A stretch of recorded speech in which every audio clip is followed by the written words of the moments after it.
Okay, so maybe you find yourself constantly thinking about this person, wondering, are they going to text me back? And maybe finding yourself constantly checking either your phone or their social media. But every time you do hear back from this person and feel like there's some momentum or connection building in the relationship, it's like they seemingly pull away out of the blue yet again. Well, have you ever found yourself feeling almost addicted to somebody who gives you just enough attention and reinforcement to keep you hooked, but never enough to actually allow you to feel secure or like there's progress? Well, if you're in a relationship with an avoidant attachment style, you probably experience these emotional highs and lows because one day this person can be very affectionate and another day they can be very distant, leaving you feeling confused and wondering about, is it me that's doing something that's causing these gaps and changes in their behavior? Or is this simply just how they are?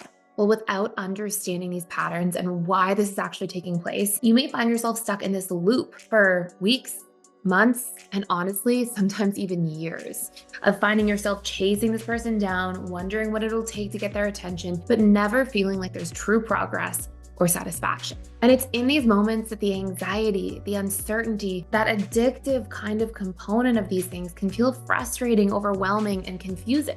And at worst, it can cause you to completely abandon your own focuses and priorities in your life.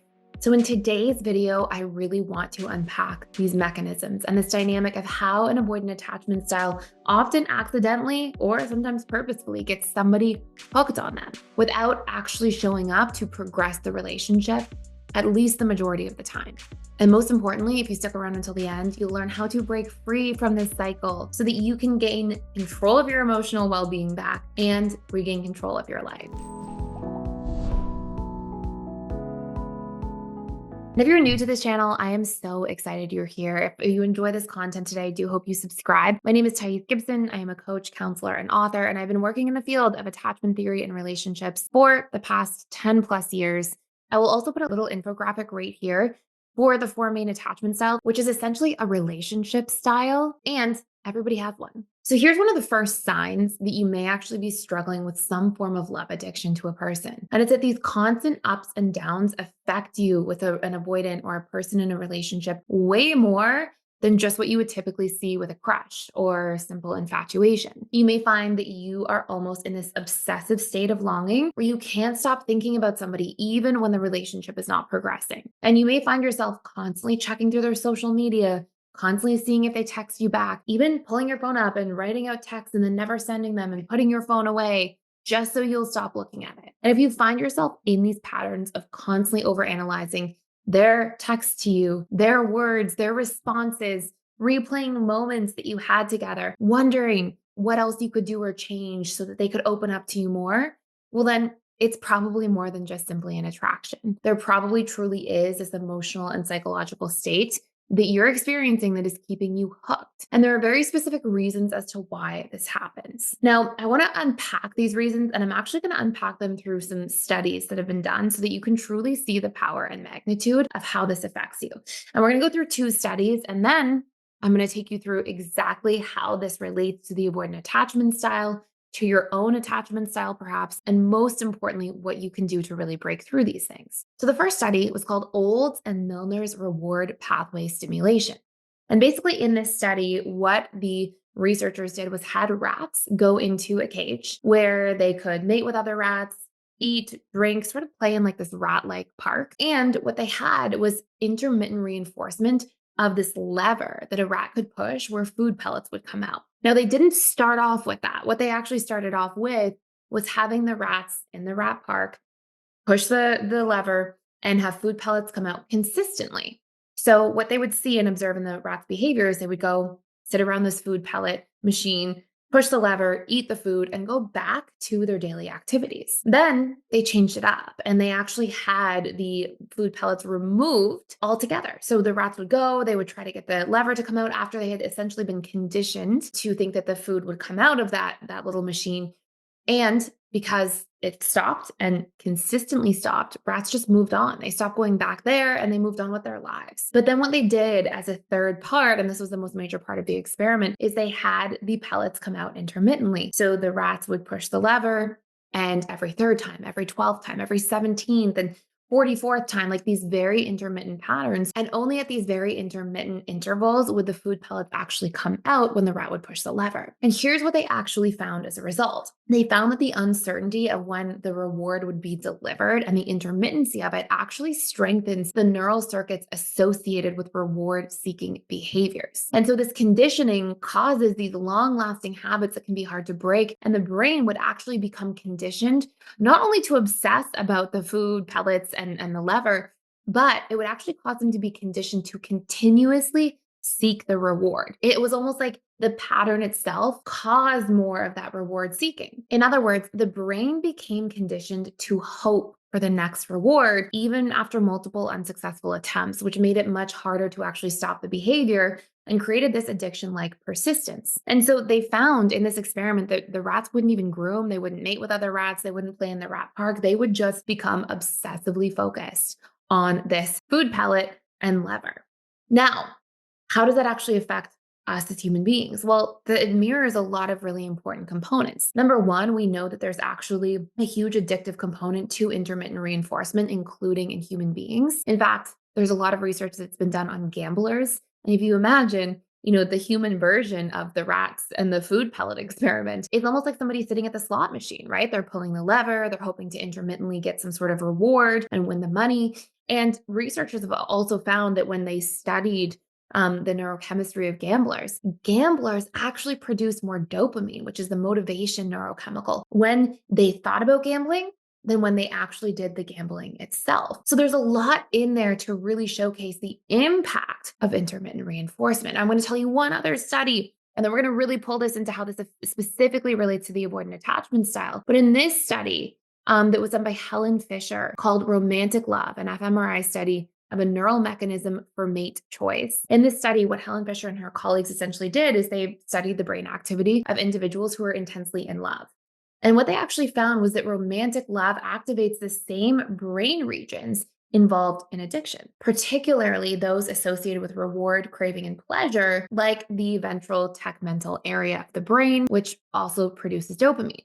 And so what the study found is that this intermittent reinforcement from partners actually really trigger those brain areas, even more than just somebody simply reporting being in love. In other words, if there was affection that took place inconsistently, it had a greater impact on somebody actually yearning for that love and connection more, similar to the rats. So just like when we look at the impact of substance addiction, when a romantic partner in a relationship actually provides affection or attention inconsistently, the brain reacts very similarly to intermittent reinforcement rewards, just like in gambling or addiction. Now, here's the craziest part of this study. It actually found that intermittent reinforcement in relationships heightens the brain's reward circuitry, which makes love, especially with emotionally unavailable or inconsistent partners, feel like a craving that becomes hard to satisfy, which basically deepens the emotional addiction. So how does this specifically relate to the avoidant attachment style? Well, you'll see all of these extreme parallels because avoidant attachment styles are known for being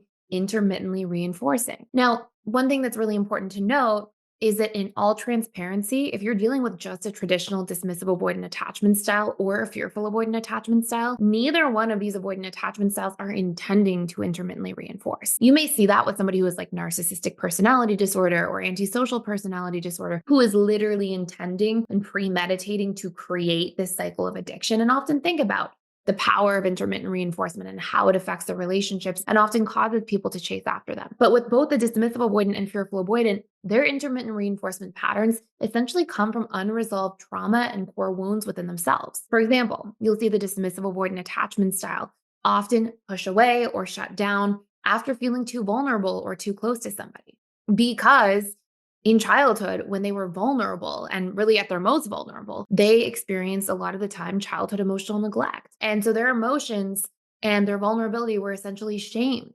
which conditions them as an adult to be like, oh my goodness, if I show this part of me, it's shameful. I need to shut down and pull away to stay safe, but also to protect against my own expression of shamefulness. And a lot of these are subconscious mechanisms. They are not consciously contrived thoughts and feelings and beliefs. They are things that this person will just experience internally, shut down as a coping mechanism, and not really realize the impact of their own behavior. Second to that, fearful avoidant attachment styles may shut down or express intermittent reinforcement patterns in relationships because they often had really positive experiences with love in their upbringing in childhood, but also really painful experiences with love in their childhood, which essentially conditions them to want love and closeness. But then when it really happens and it's really there, they often feel threatened by it. So you will see these extreme expressions of being really hot, really warm, really all in, really cold, really shut down, especially when they feel vulnerable or hurt by something. And as a result of these patterns of behavior, if you are any one of these attachment styles, or if you're somebody who's dating one of these attachment styles, you may start to notice that guess what? There really is this addictive impact, especially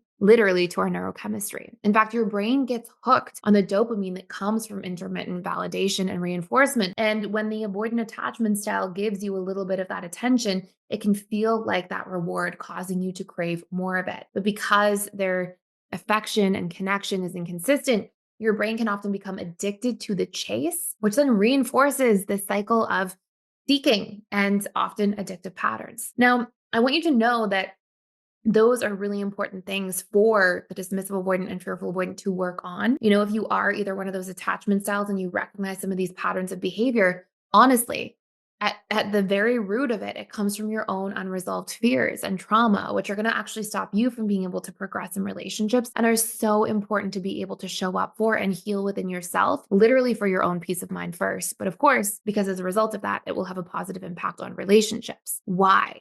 Because relationships are not a power struggle. It's not about who has the upper hand. Secure relationships don't operate that way, nor are they built upon that. In fact, when we get into a power struggle dynamic in a relationship, that is one of the leading causes of why relationships end. So, I talk a lot on this channel about other ways that we can actually build positive connection without a power struggle ever having to exist. A lot of which happens through the ability to honestly and vulnerably express our needs to each other and bond because of deeper connection, insight, and understanding into one another's internal worlds. But I also want you to know that if you're the anxious attachment style, your own attachment style can also be fueling this dynamic because as an anxious attachment style, or even if you're a fearful avoidant attachment style in this intermittent reinforcement dynamic with a dismissive avoidant or another fearful avoidant yourself, then you will see that fearful avoidant or anxious attachment style, because of having the ability to activate, to worry about abandonment, to fear being alone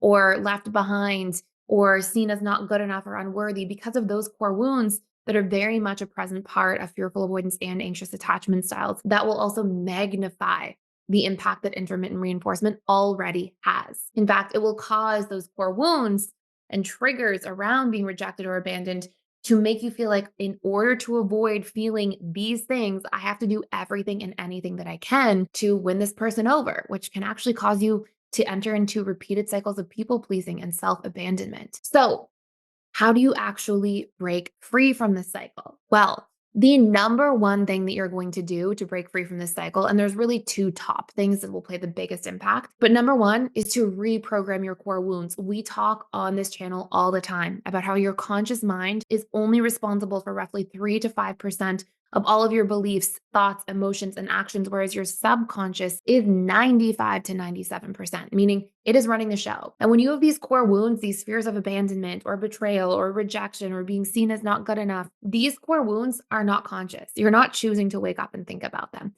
There's subconscious programs that are running, and you're also not born with them. They get conditioned into you because of painful past experiences and how they actually imprint the subconscious mind, and you can recondition them.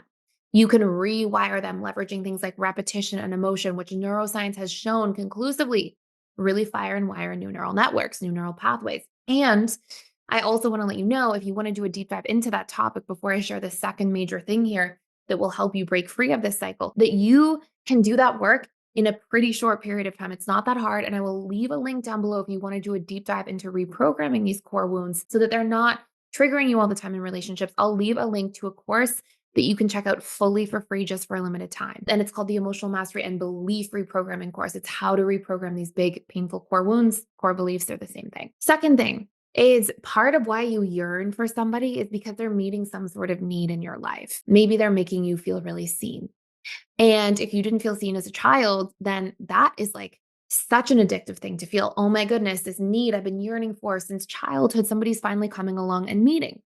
And if you're not good at meeting that need in the relationship to yourself, you will still hunger and crave for it, even if it's met intermittently, because intermittently is better than that need not being met at all. And so this can cause you to end up in a situation where you're willing to sacrifice who you are just to get a hit of that need being met. And so another huge part of the solution here when it comes to breaking free of this cycle is learning what are my needs that I'm hungering for so badly in somebody that's just even giving them to me like breadcrumbs. And how can I actually learn to build a relationship to those needs?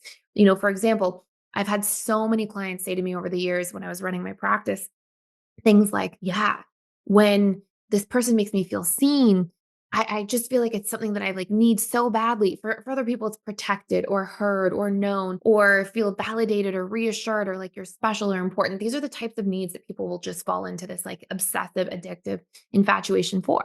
And again, it's usually because they're deeply missing these things from their own early childhood experiences. And what I want you to know here is that as a result of that, if you don't know how to, and let's just use the example of making yourself feel seen. If you don't know how to make yourself feel seen because you're not present with yourself, you don't check in with how you feel about things because you're only concerned with the outside world and what people want you to be or how you think you should show up to win approval. If you're not making yourself feel seen in your own feelings, your own needs, your own boundaries, then you're going to keep hungering outside of you for that, even if it comes in the form of breadcrumbs, even if it comes in the form of intermittency. And so that will fuel this addictive cycle to get going. And I'll also put a link down below fully for free for a limited time for a needs course, a course that you can learn all about your needs and how to meet them and build that relationship to yourself in a very short period of time so that it will allow you to actually be able to self-soothe better, not put up with breadcrumbs any longer. And if you pair that with reprogramming your core wounds using our subconscious belief reprogramming tools, you will see this cycle gets put to an end. And in fact, those two things are two of the biggest things out of our 5 key pillars for how to become securely attached in the shortest period of time possible. So it gives you a head start into doing that work too. And in case you missed it, you can now reserve your spot and get more than a 50% early bird discount for our live relationship coach certification program. This 12-week program gives you the opportunity to build a new career, create your own thriving coaching practice, help your community, and secure your financial future full of abundance with a growing waitlist of clients. And the best part is that you get to spend a whole bunch of time with me as I teach you exclusive subconscious reprogramming tools and help you learn how to change somebody's attachment style from insecurely attached to securely attached so that you can truly help create transformation in people's lives and have a wait list of people waiting to work with you. We also have an entire business week about how to build funnels, systems, and to really build a thriving and busy practice. You can sign up using the link down below the video, and I can't wait to see you there. I hope you enjoyed this video today. If you did, please subscribe. Please, share, subscribe, like anything that is meaningful, especially if you can share with somebody else who could maybe use this information or it might be helpful for them. And I put daily videos out here on YouTube, so I hope you come back and watch some more. And I really appreciate you stopping by.